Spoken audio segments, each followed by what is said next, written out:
I came to the massage company at the very back end of 2017. I was a contract project manager at the time, and I was working for a number of different organisations looking for a new role. And I came across the massage company and it looked interesting to me. It was something my wife and I had discussed for a long time, opening our own business and wanting to go into something that was ours, something we could own, something we could have a little bit more ownership of and direction of. We'd been on our honeymoon in India. We'd got massage, every other day, and it was fantastic. And we thought, actually, what are the options for potentially bringing a massage therapist over to the UK and starting something in massage? We had no idea what we were doing, what we were looking into, but we had sort of sensed that health and well-being was on the up in the UK, and the marketplace wasn't really following up with that. We contemplated that, we thought about how we could do it, and it was all just a bit difficult. We didn't really know what we were doing. We sort of, scrapped the idea basically. So I was looking for a new role, a new contract project role. I saw this job board and I sent it to my wife as a bit of a joke, and I said, oh look, there's this opportunity here. And she said, well, why don't you give him a call? And every question I asked, he had an answer for. Everything I probed had been thought through, and there was a response and a reason why the brand does what it does and how it does it.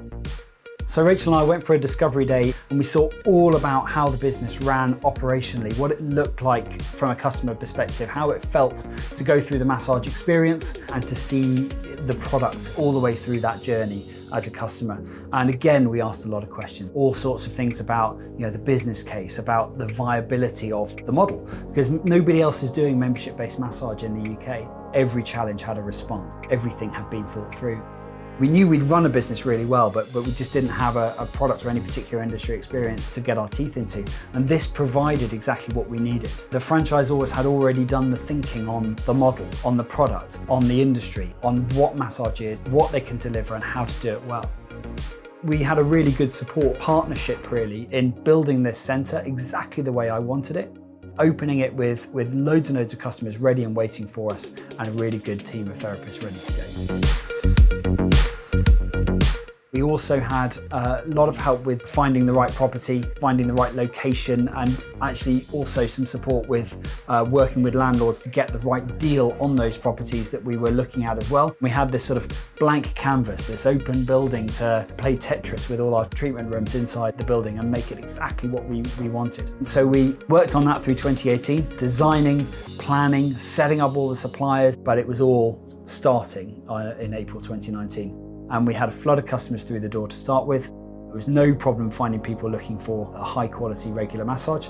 And of course, we got straight onto the membership conversions as well. And in our first month, I think we converted nearly 90 people onto the membership. So we were off and running from the outset. Right at the beginning of the journey, we got a lot of support on putting a business case together, working out the numbers, working out the cash flow, working out the viability and what the investment would be to start with, all the way through, including the working capital to get us through to profitability and beyond. And the operational support started with all of the advertising and marketing setup. All of those aspects are all provided by the franchise and done centrally in order that we can make sure that we're getting exactly the right tone in every single centre.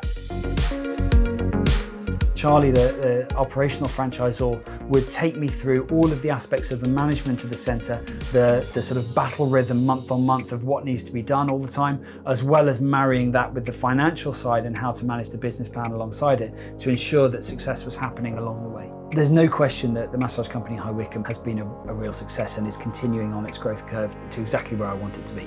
The profitability is going to come through on the plan, and with nearly 600 members already, we're quite happily on our way towards that point. Where I see this going from here is consolidating the growth that we're doing here in High Wycombe, making that a really successful centre that then becomes the launch pad for potentially opening more massage company centres in other towns to continue the growth from there.